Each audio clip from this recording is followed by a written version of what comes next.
This is the Sports Business Classroom audio experience. If you recognize the voice, let me put a name with it. I'm Bo Estes, a host on NBA TV and an announcer on NBA.com, and I'm one of the instructors at SBC. Welcome to the show. Now, breaking into the world of sports can seem daunting, but if you're looking for a leg up, you've come to the right place. Each week, we talk to top-notch figures all across the industry to bring you lessons and advice to learn from. Thanks for spending some time with us today, and let the experience begin. Sports Business Classroom is an immersive sports business training and educational experience unlike any other. In addition to this podcast, SBC provides numerous opportunities for those looking to break into and grow in the world of professional sports. One opportunity that I'd specifically like to tell you about today is the Cba Mastery Course with none other than Larry Kuhn. Larry is undoubtedly, and I can't stress this enough, undoubtedly the leading expert on the collective bargaining agreement, and he has been teaching the materials to teams, agents, media, and students for over 20 years as an expert on the topic.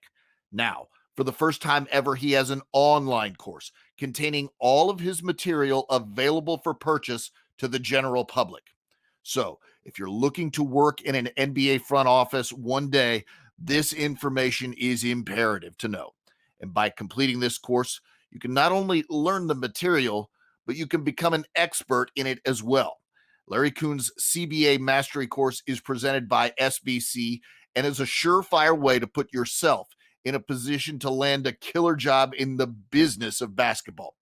Registration is now open, so visit sportsbusinessclassroom.com today to take a step toward the career of your dreams. The Sports Business Classroom audio experience is brought to you by Hall Pass Media and Hall Pass Studios. Hall Pass Media is a full-service marketing agency that specializes in brand consulting, event management, digital marketing, and creative design. Hall Pass has a wide range of clients and partners that include the NBA Summer League, the NBA Coaches Association, and the basketball tournament, just to name a few. For more information, please visit hallpassnetwork.com. Today's guest is veteran NBA coach Alvin Gentry, who, while growing up beside a basketball legend, quite literally paved a court that paved his way to the NBA. Gentry discusses the specific job of coaching and the many responsibilities that flow from that position. He also hits on his winding path to the top of the sport and how others can follow his example. And finally, Gentry shares a wow moment with the great Zion Williamson. Well, Coach, thanks so much for doing this. We're thrilled to have you on and excited to chat with you.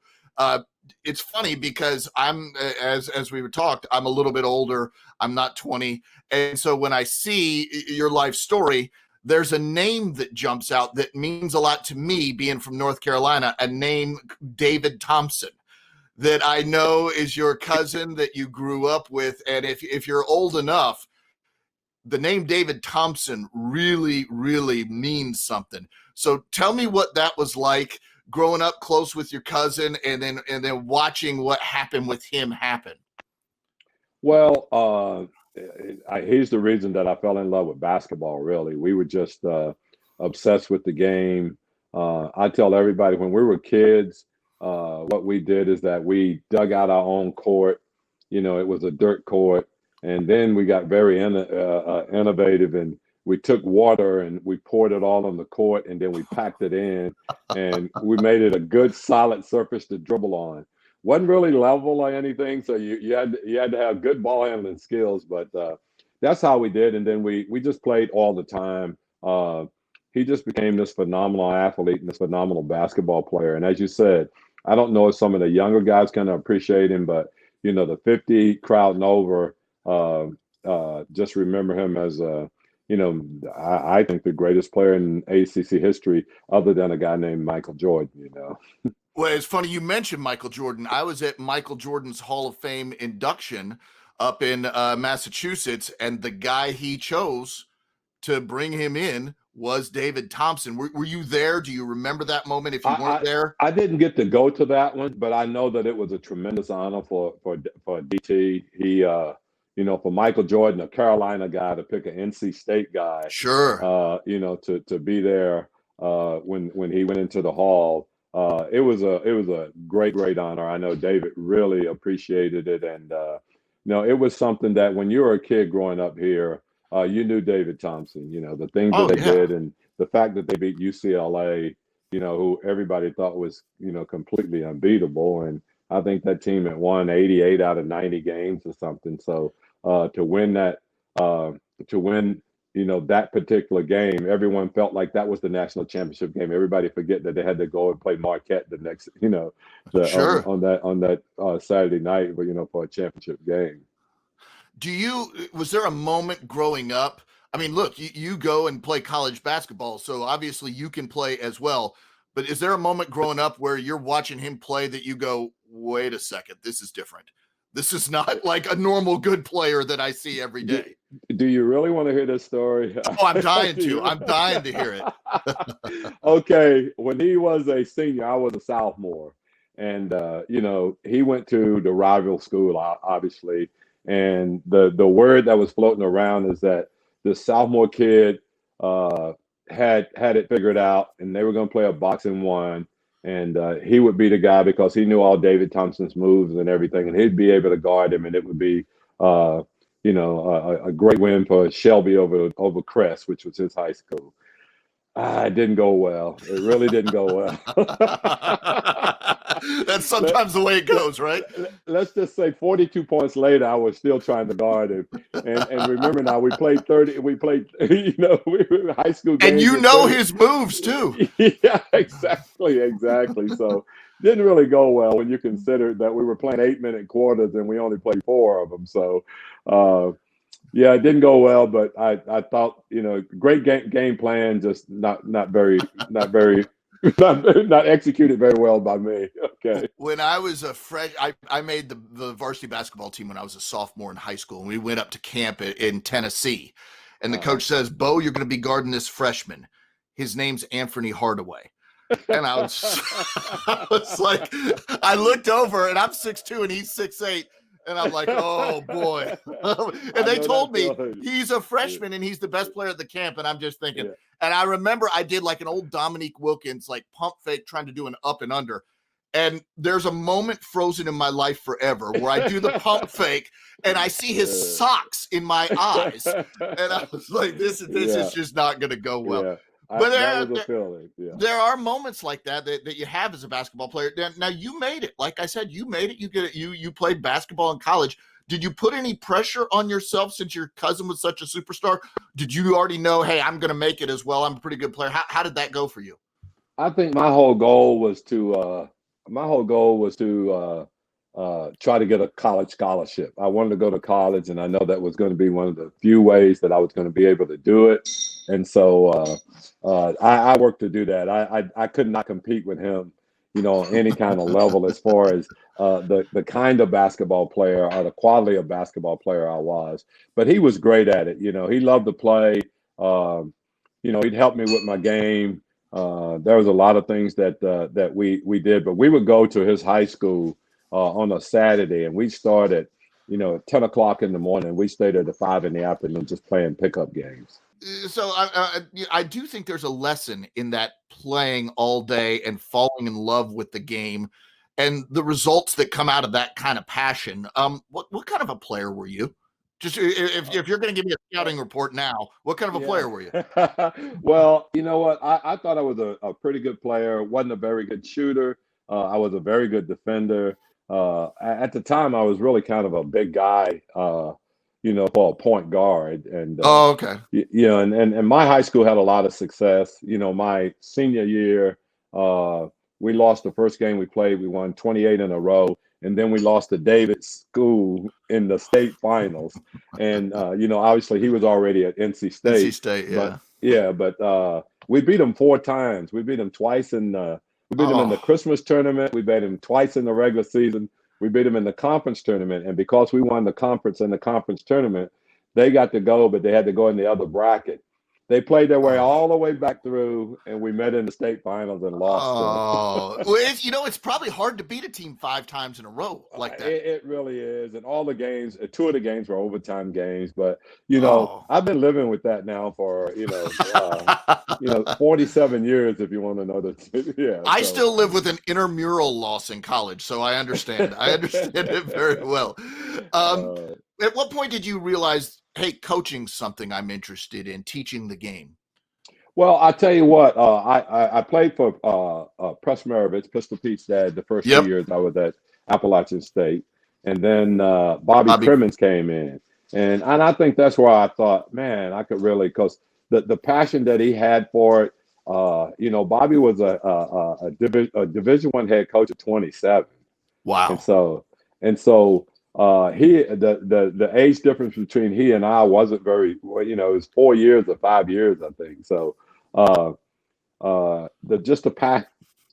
passion that he had, the way he worked at it, obviously App State had very low budget at all, but he would get out and he'd hitchhike his way to New York. I'm telling you, he's an infectious guy to be around. I mean, his energy is really something. It's unbelievable. And he said, hey, we're going to find a way. We're going to win games. We're going to do that. And, obviously we had struggled there. 1 year we won 3 games. And he came in, and our last year that I was there, as our senior year, we were 17-12, but we lost in the conference finals to VMI, Virginia Military. And that team right there went on to go all the way to the Final 8. They beat Ernie and Bernie, from Tennessee, Ernie Grunfeld and those guys. They ended up losing to a Rutgers team that had won 30 straight games. So we thought that was a good year. And then obviously a few years after that, they actually got in the NCAA tournament. So Bobby, I just thought, God, I love being around him. I love his energy. I love the game of basketball. So, how am I going to stay involved in it? Obviously I'm not going to be an NBA player. So how can I stay involved in it? I said, well, I like the coaching aspect of it. And I love the strategy behind it. So, I'm going to try the coaching thing to see if that'll work. So your first job, I believe, in college is at Baylor. It was. Tell me, I was a grad assistant. I was a grad assistant at University of Colorado. My first full-time job was at Baylor University. Yeah. How did that come about? Well, actually, when I was at University of Colorado, I worked for Bill Blair there, and when I did, just doing recruiting and being on the recruiting road all the time. I ran into an assistant at Baylor, and Jim Haller was the coach there then, and they had an opening, and I applied for it, and I just flew down and interviewed for it, and they hired me on the spot. So I thought that was a really good thing, and it was the first time of experiencing. And actually, it was the first time my first year at Baylor was Elijah Wan's first year at Houston. I never seen a guy that was so terrible. He was absolutely awful. Really? Yeah. Well, because he learned the game late, right? Oh God, yeah. He started playing as a 10th grader, I think, or something. But he struggled like crazy. And then, I left Baylor after a year and went back to the University of Colorado. But then I see this guy again, and I was like, holy cow. Talk about an improvement, Well, I remember everybody wanting their big men to play soccer for a while because his footwork became so magical. It's still as good a footwork as I've ever seen for a big guy. Yeah, and I think you're right. And I do think that helped tremendously. Because you look at most of the European guys in our league, they grew up playing soccer. And if you look at the footwork of most of the guys in the NBA, even today, you look at some of these guys. I was in Africa with Joel Embiid. And the way that he can move his feet, and he said soccer had so much to do with that, And if you see him, there's a YouTube thing of he and Steve Nash with a soccer ball, and you can't believe how light this guy is on his feet, and how controlled he has with his feet as far as soccer balls and stuff. And I think Steve Nash had a unique way of seeing the game because of his background, perhaps in soccer. I went up to his hometown in Victoria, British Columbia, and met with like his high school teammates and his high school coaches and everything like that. And he was, people know the story. He was a star athlete in several sports. Yes, he and, was. and Yes, he chose was. basketball. And so, but Yeah. I think his approach, if you watch the way he played point guard and the angles that he saw, I feel like that's soccer or hockey influenced it at least. Oh, it's so much soccer involved in it. And, with him, I told everyone, Steve sees the game almost like a hockey player, though. Yeah. He's always one pass ahead of the next pass. And, in the NBA, it's big when we talk about hockey assists. Well, he sees, the game from that standpoint. He's throwing it to a guy, and his expectations is that this guy knows where the next pass should go right away. and Yeah. uh, and that's how he learned the game, and that's why I think he's going to be a terrific coach. By the way, because I think he's got a grasp of the game, and his relationship with people and players and coaches has always been great. And I just know that he'll do a great job. You mentioned that word relationships, and I think in this business, I've found out, and the people that I talk to seem to echo over and over again, relationships are critical. Tell me how you view that, and like, look, you've been around the game now for more than 3 decades. Obviously, you're still a person that people seek. How important do you think the relationships aspect is? I don't think you can be a great coach unless you have great relationships. And everyone says, well, what about Bill Belichick? But what people doesn't understand is he's got great relationships. If you talk to the players that Yeah. have played in New England, they'll tell you that, oh, we got great relationships. And he talks and we do this and we do that. I don't know if you can be great at this job unless you are uh, have the ability to have relationships with the players. And I'm not talking about buddy buddy, but I think there's got to be number one, a mutual respect.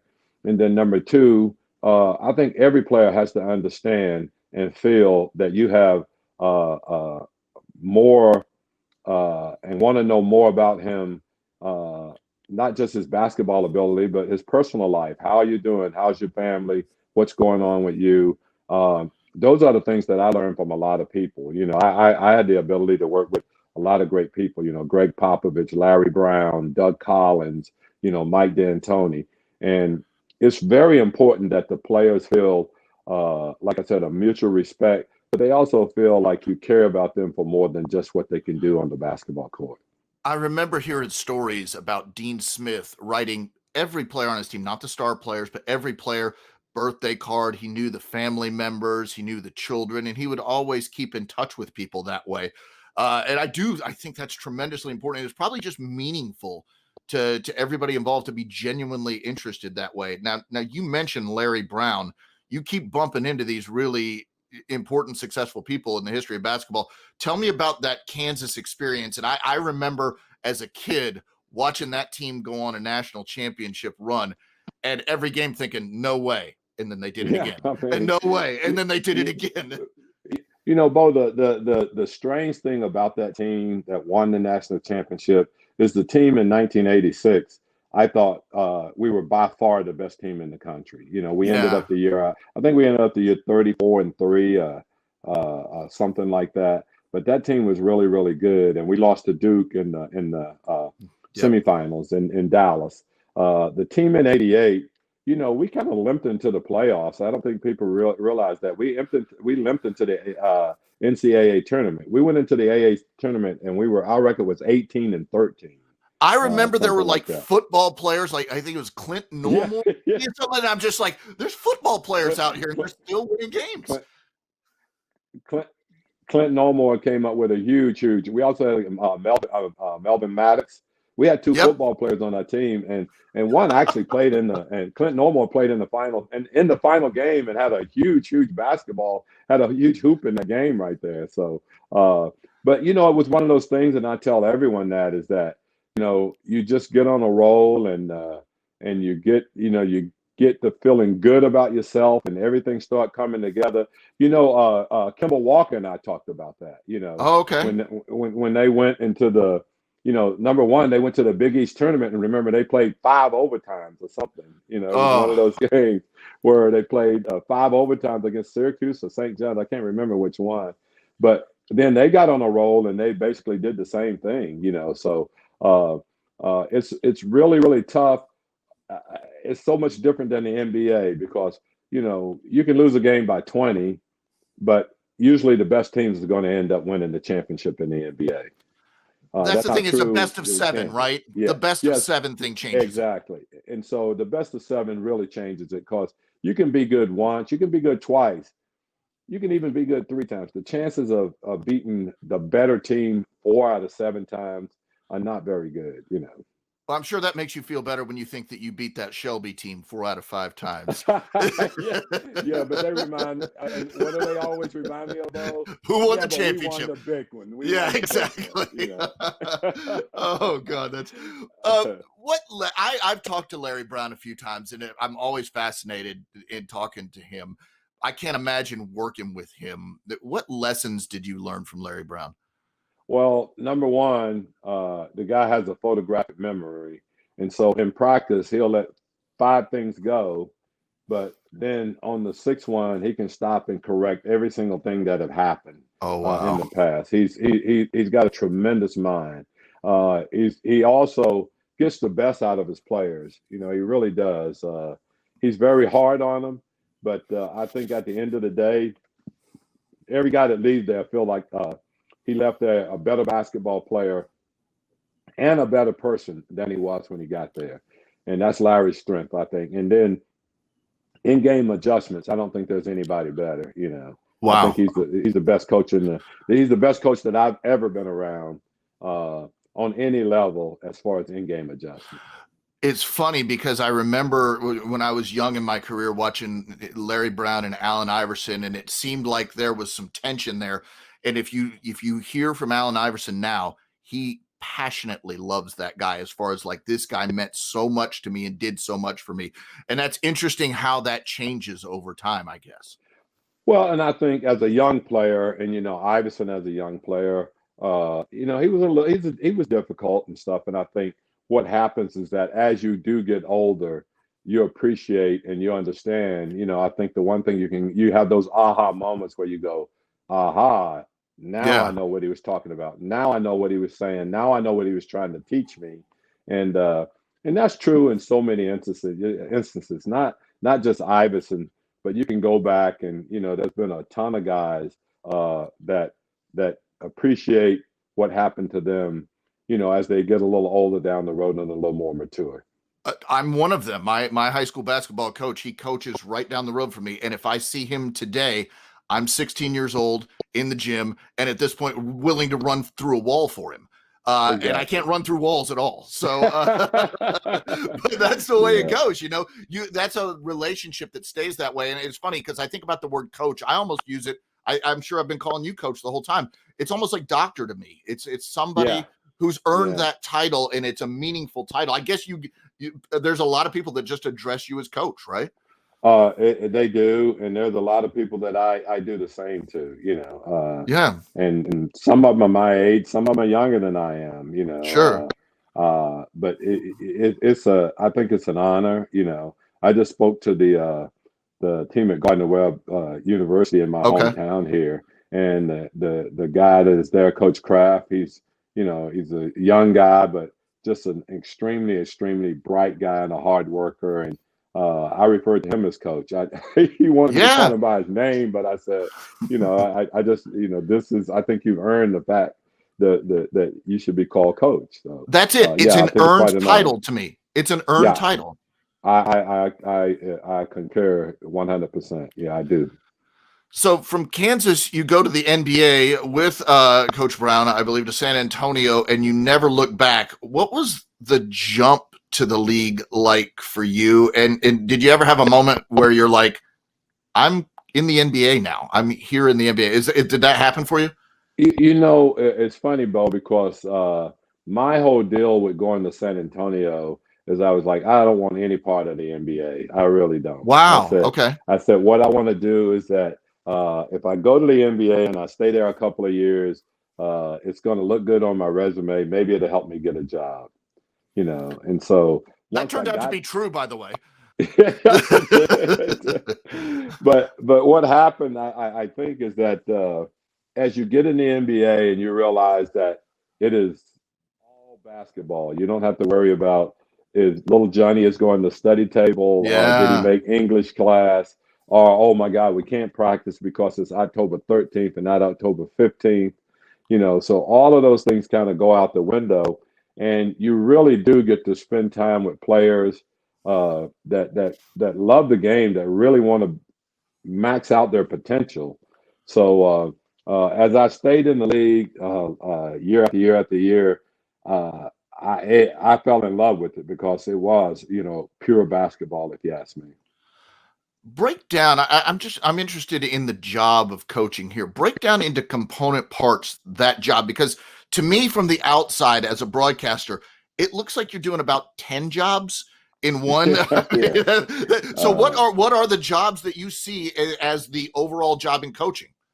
Well, I think if you would talk to, any coach, I would say probably 95, it's not 99.9% of them would say, God, I wish I would have paid more attention in that psychology 101 class. Oh You know, gosh. Yeah, yeah, yeah, you know, yeah. I think all of them would, I think that's the first thing is that you gotta relate um, on certain levels. I think it's really really important to relate on the emotional level.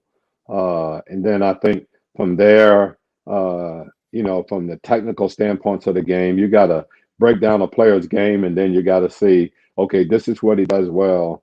This is what we got to get him better at for him to max out his talent. I think that becomes the next thing, and then having him understand that you have to make sacrifices in a team game is another area that becomes really, really important. And then just the actual playing hard and competing at the highest level, I think is the finishing touches on it. How do I mean, I guess you probably deal with media, you've got scouting, you've got I mean everything in the world, but how do you motivate different play? I guess you're right. That's the psychology thing. Is player A is different from player B, and how you Yeah. motivate them. So how did you learn that process? Has it been a learning process for you as you've It, gone it throughout your career? it has been, but the one thing, and I say this all the time, is that uh, uh, I don't understand the coaches that say I treat all my players the same. You know, I Yeah. think that's How can you? it's pretty much it's an incredulous statement. Number one to make, Yeah. and number two, I have two sons, and I don't even treat them the same. So I don't know how you could treat 15 people the same when you're dealing with 15 different personalities. So sometimes I don't understand that because I think every single player, you got to know how to deal with them. And I had Lou Amundsen on my team in Yeah. Phoenix. And he became a pretty funny guy because I used to yell at him, and he said, "God, I wonder what Steve Nash did wrong today." Because he always he always felt that when I got mad at Steve, I yelled at him, and Well, and he understood that, and he took that, and he knew that. And there's certain guys that you can coach that way. There's certain guys that you got to be real positive, and there's certain guys that you got to be very, very hard on because that's what they respond to. one, I'm concerned with the pandemic that my hair is going the way of Lou Amundsen's, but two, two, I think that's the thing you have to watch, I suppose, as a coach is you don't want the players getting upset, but there also has to be a recognition. Look, Michael Jordan is going to be treated differently than the 11th player on the bench, and it just has to be that way. Well, and that's the one thing that I think they gotta understand right away. There's two things that I think you need to say to your team, and they need to understand. Number one, that everybody's not going to be treated the same.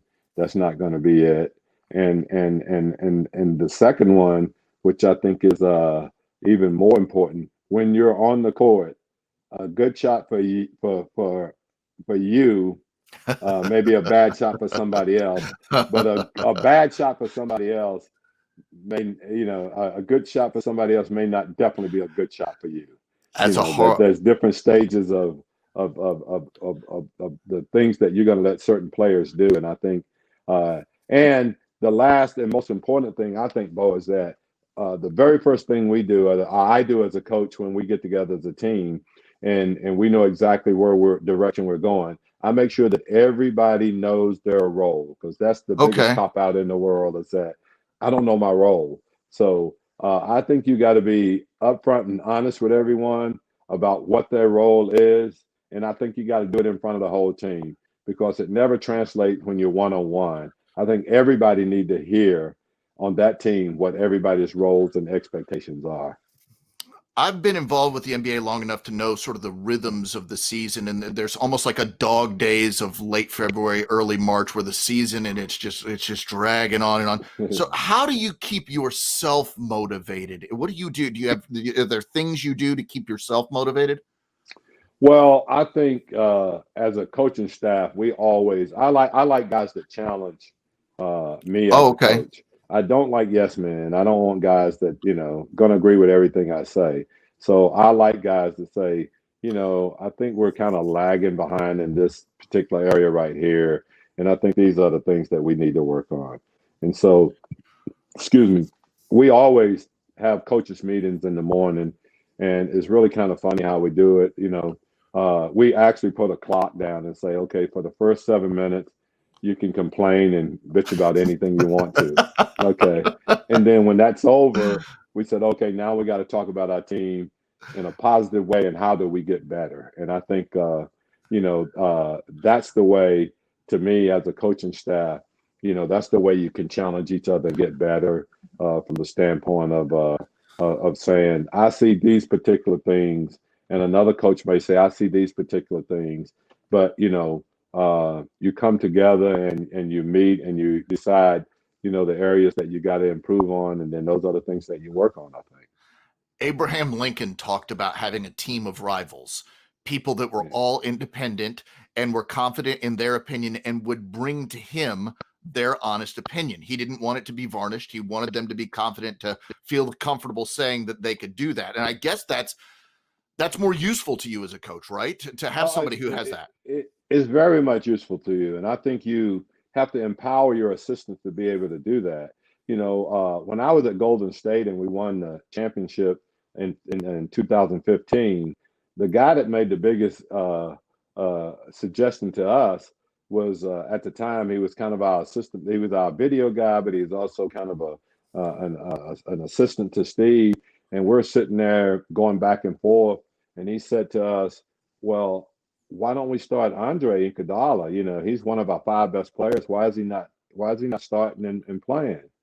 And Steve thought about that and said, good idea. We started him, and guy ends up being the MVP in the finals. So and so Nick Urin having the ability and feeling comfortable enough, and being empowered enough to say, I think this is a good idea. I'm going to throw this out there. I think that's how you have to be as a head coach. Your assistants have to feel comfortable enough to be able to suggest, something that they think may be beneficial to the team. Coach, I'm going to walk out on a limb here because I think the moment you just brought up is an important moment, maybe in recent NBA history, because there's been a trend towards small ball. And to me, the game has changed so quicker than I really can recall. And that moment for somebody to say, let's play with our five best, regardless of size, smaller, quicker, move the ball. I think that's hugely important. Is that fair? Oh, yeah, I think it's fair. The game has really changed. If I'm not mistaken, our Phoenix team, the 7 seconds or less team, Yep. would have been 26 in the NBA in pace last year. Oh, So, gosh. so, Oh, my God. so I would say the game has changed quite a bit. Yeah, How but do you keep up with that? I think that certain people try certain things. Like right now, to me, the guy that I respect more than anybody right now is Nick Nurse. I think that he Okay. is a guy. He'll try anything. I Yeah. mean, he played a boxing one. He played a diamond in two, or he played all of these things that everybody, I think, would kind of like to experiment with, but they wouldn't do it, and he did it, and I thought it was very effective in the finals. So for him to be able to do that and say, "Hey, I think we've got to do this," I think you got to do anything you possibly can to put your team in the best situation to win. Do you feel more pressure now as a coach to keep up with the changing game than you did in the like? I just assume that the evolution's happening quicker now, so you want to stay on the cusp of that. Is that fair? Yeah, I think so, and I think what has happened in the NBA now is that, to be honest with you, I mean, the center position has become a little bit obsolete Yeah. unless you have the ability of a Karl Anthony Towns, the ability to play inside, but the ability to step out and make threes. Joel Embiid, Anthony those kind of Davis. guys. Anthony Davis, or Joker, Jokic. Yeah. You look at those guys and their ability is that they can play on the inside, but they also have the ability to step on the outside. And to me, that's kind of that whole thing came really from the Europeans. When those Okay. guys came over and they weren't playing with their backs to the basket. Dirk is a 7 foot guy, Yep. uh, and all of a sudden he's out shooting threes and facing up. And I think what happened with big guys that was developing is that they were like, wait a minute, hey, I can't just be a back to the back player. Sure. I got to learn to shoot it with range, and if I have to, I got to learn to spend enough time that I can shoot it efficiently from the 3 point line. To me, that's how connected the game is too, because you go watch an AAU tournament now, and all of a sudden everybody's shooting threes. Big guys are outside as well. It just filters down so quickly now, and they realize that that's what's necessary to get to the NBA as well. I think. Well, it is, and from an analytical standpoint, and I mean, obviously, Yep. analytics have played a huge part in it. You know, shooting a 3 point shot makes a lot more sense than shooting a long two. It's math. It's just math. I was gonna say statistics and math is what it Yeah. comes down to. So and I think analytics has played an important role. Um, in the progression of the game. And I thought, obviously Daryl Morley at Houston Yep. is one of the guys that says, hey, mid-range jump shots are the worst shots in the world. We either shoot layups or 3 pointers. And He's all in on it. I mean, yeah. And I think if you look statistically, it makes so much sense. It yeah. does. We've talked a lot about coaching and the technical aspects and stuff like that. I interviewed a guy named Michael Brooker who played at North Carolina in the late 90s. And he would talk about being in practice and you're very serious and you're working through everything. And then every once in a while, Vince Carter would do something that the whole team would just be like, wait. Have you had moments like that when you're coaching a guy like Steph or Zion or something like that, where you're very serious and you're working and then something happens and you've been in the game for a long time where you just sort of pause and go, I need to take that in. That was really, you don't see that every day.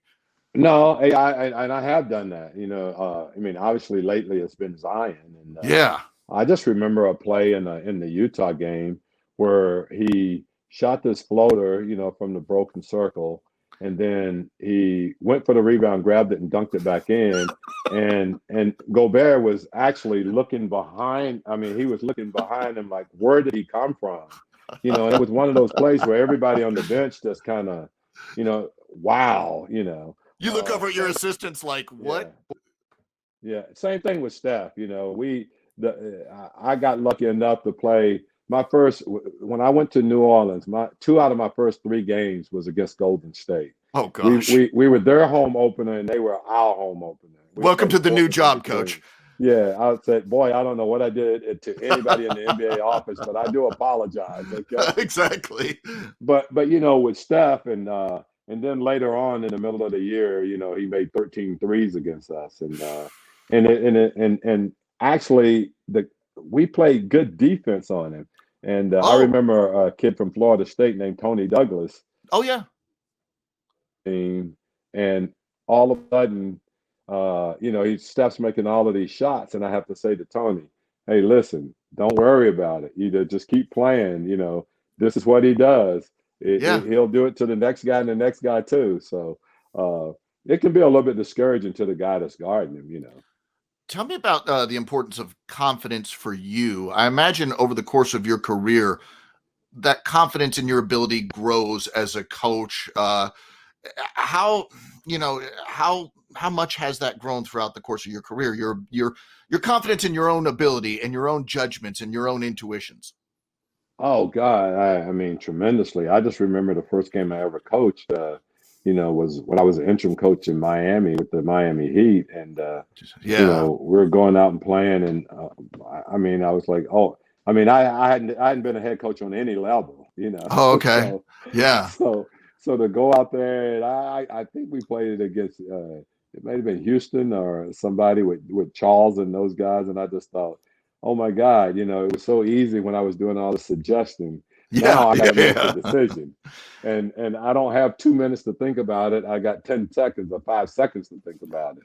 And so, but I think what happens is that you evolve as a coach. The decisions and the game becomes much clearer. The decision making that you have to make, you can do it in a third of the time that you originally had to process everything, uh, and you just get better at it because you're studying film, you're watching film, you're at practice, you're running practice. You're not now the second guy or the third guy talking about the drill. You are running the Yeah. drill. And so I think it's just like anything else. I think it's like Malcolm Gladwell's, 10,000 Yeah. hours. Once you get the 10,000 hours in, it become pretty easy to make those decisions. They don't always go accordingly, but but you Well, do get to make them. I coached my 10-year-old nephew James, and in close situations at the end of the games, this is 10-year-old basketball, and everything seems like it's flying to me. But you hear about great players, the game slows down for them. I'm imagining Yeah. as a coach for you, it slows down a little bit by now, right? Oh, it does, and it becomes pretty simple, really. At the end of the game in Yeah. New Orleans, my first few years there, probably a guy named Anthony Davis is going to have something to Good do idea. Really with the end smart. of the game. And if it wasn't Anthony Davis, it was probably going to be Drew Holiday a lot of the times. Makes So sense. Yeah. same thing in Golden State, it was going to be Steph, and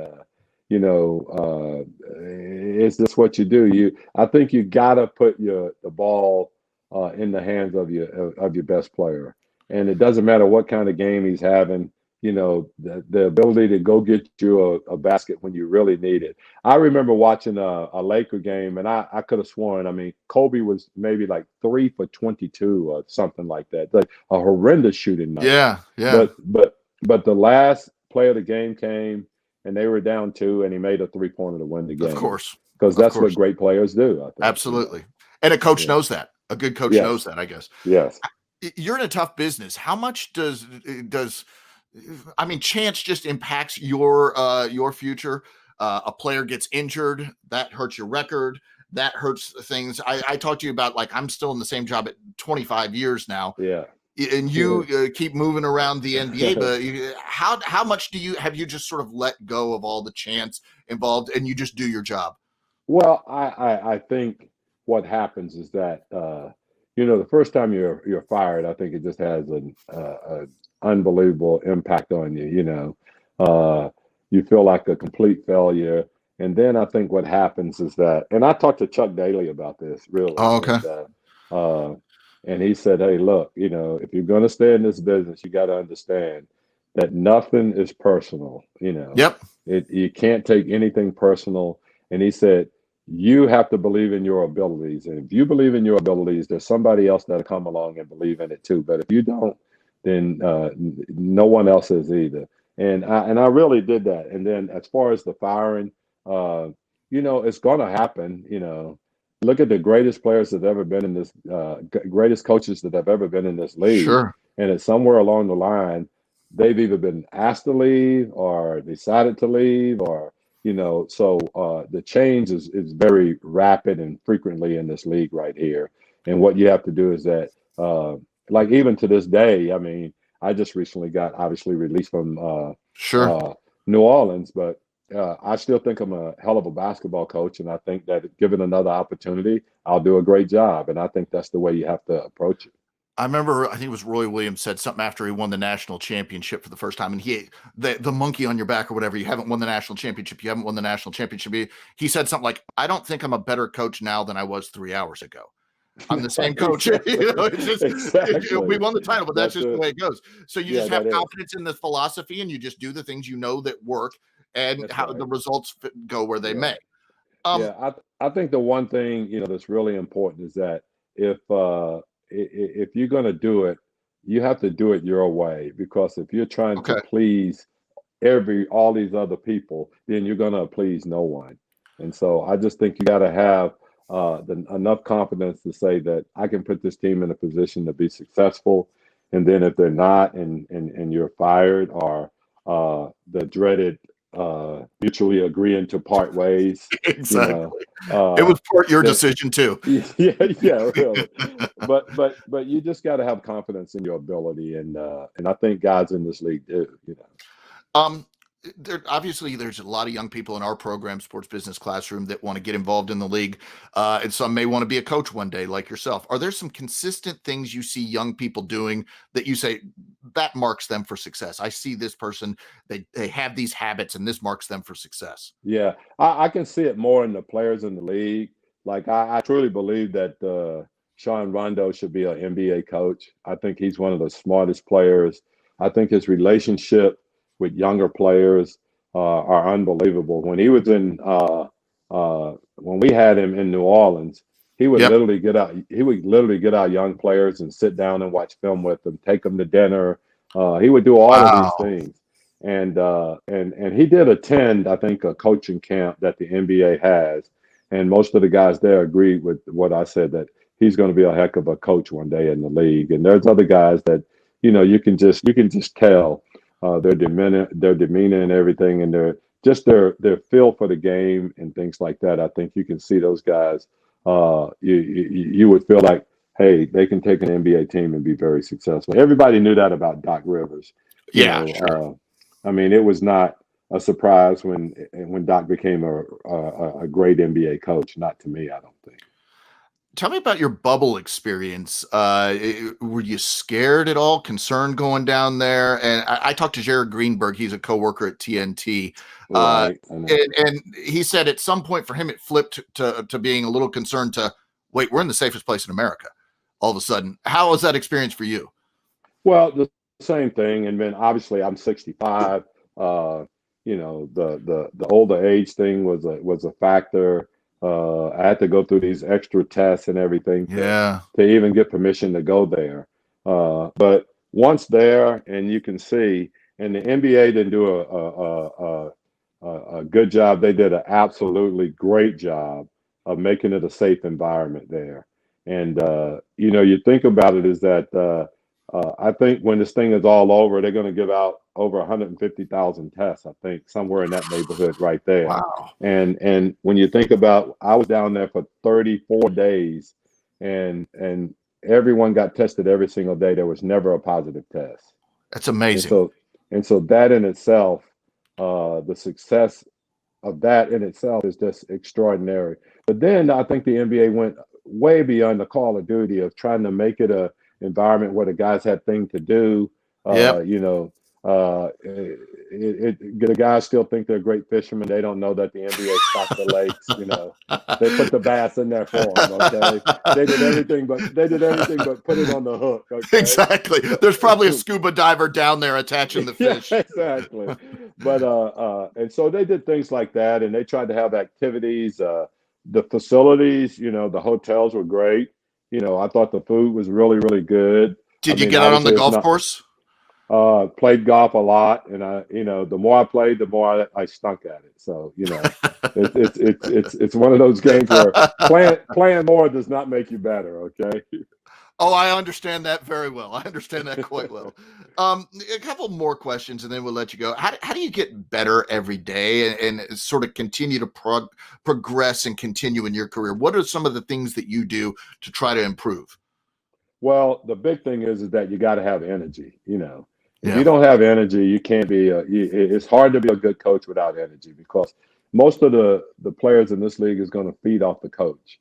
And if the Okay. coach have energy, and is raring to go at practice, and are just upbeat, then I think the players follow suit. So I think that's the main thing. And then I think after tough losses.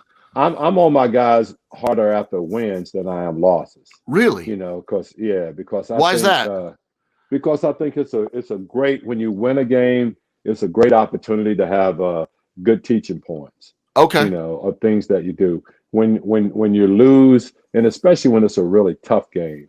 Then a lot of times what we do, we don't even in the locker room, we'll say, hey, look, we know that there's things we got to get better at. We'll talk about it tomorrow, and Yeah. and give it an opportunity to come down because emotions are so high after tough wins. I mean, after great wins and tough losses. So that's not really the time to address the team. And Sure. even if you're going to be constructive criticism, it may not be the time to do it. I think It's sort of read the room, right? exactly. It's And a it's lot of times, what happens, Bo, is like your veteran guys will step up anyway, and they sometimes addresses the team or address the situation of, hey guys, we got to do better than that. We got to play better than that, or hey, we won, but we still didn't do the right things down the stretch. So we got to get better in those Gotcha. situations. And so when you have veteran leadership like that, and we did this year, with JJ Redick and Drew Holiday and Etwan Moore and Yeah. Derek Favors, we had guys, even the guys that were kind of quiet guys, when they talked, all everybody listened, and the young players really listened. It was almost like a E.F. Hutton moment. When And you JJ have to be Redick talks, people listen. yeah, and you have to be an older guy to understand who E.F. Hutton. I've got you. I know the commercial. When E.F. Hutton talks, people listen. Yeah, exactly. It's funny to ask you this because I feel like you've achieved all this. What are your career aspirations at this point? Is there still a goal out there? I like the fact I like young coaches and guys that are starting to just show how bright and how good they are. And I like communicating with them. I think Monty Williams is Yeah. he's going to be a great coach in this league for a lot of years. Yep. Because I think he approaches it the right way. He puts in the work and things like that. I see Luke Walton as one of those guys. A young guy Yep. who's going to put in the work. Lloyd Pierce at Atlanta. There's a lot of really good young coaches in this league. And, to me, I would like to have an opportunity to try to, help somebody, like that and give them guidance, try to help them in the things that I think they need to do and also help them in the things that I think is going to hurt them if they do it a particular way. So, that's kind of where I am with it. But I still feel like I've got a ton of energy. I love coaching. I love the game. I love being around the players. I love being around the coaches. So That never I'm leaves not. you, does it? No, I'm not. I'm not ready to. I'm not ready to play golf and shoot 95 every day. So. Well, what's some of the most memorable moments in your career, if you could name one or two? Obviously at Kansas, winning the national championship. Yeah. I think as a head coach, the 2010 team in Phoenix, I Yep. thought that that team it just had great chemistry, great leadership, just found a way to win games. And we just ran into a Laker team where, Kobe just wasn't going to let them lose. I just told him, Yeah. I told him the first time in his life he shoots a doggone air ball and it costs us the game. That's the one that Meta World Peace ended up laying Yep. back in the basket in Yep. that situation. But and then obviously winning the championship at Golden State. I thought, Steve Kerr did such an outstanding job as a guy, Sure. and a first year coach, and the way he handled the team and the way he gained the respect of all the players. It was phenomenal to see. It really was. What are your career or what advice do you have for people looking to get into your position? Is there any particular advice you'd give them? I think you got to be yourself. I think that's the biggest advice I would give anyone is that you have to be yourself. The players have to see your personality and your thoughts and your feelings and your things, and not try to be, Red Auerbach or Greg Popovich or Yeah. these guys. I think you can take, and I've taken things away from every one of those guys. And I think you have to do that because they're, the knowledge that they can give you is second to none. But then you have to take that knowledge and you got to incorporate it into your personality and your delivery and the way you want to coach. And I think that's the most important thing that you can do. And now people are coming to you for that advice. You're the person giving that advice. Isn't that wild how life works out? Yeah, that means I'm just an old guy, Bo. I've been around a long time. I know. So. Well, I tell you what, final question comes from a student. Let me read it to you. Jack wants to know, how does it feel knowing you'll never hit a drive as far as your son ever again? Oh, my God. So what do you have to say to Jack there, Coach? Yeah. The only thing I would say to Jack is that may not be able to hit a drive, but it's not a good thing when your dad can beat you in a race, down court. It's not good. Okay. We'll make sure Jack gets that message. We'll make sure that gets out to him. Oh, he was excited about that one. Coach, thank you so much for your time. Enjoy your stay with the family, and I hope you hit them straight when you get back out on the golf course. I appreciate it, Bo. Thanks for having me on. I really appreciate it. Thanks so much to Coach Alvin Gentry for making my first episode fully at the reins of this SBC audio experience a good one. I've had the chance to meet him several times, but this was our first long, in-depth conversation. Let's hope it's the first of many. It's amazing to me still that two kids who grew up creating a place to play out of North Carolina clay grew up to become an NBA player and an NBA coach. Thanks again for sharing your story.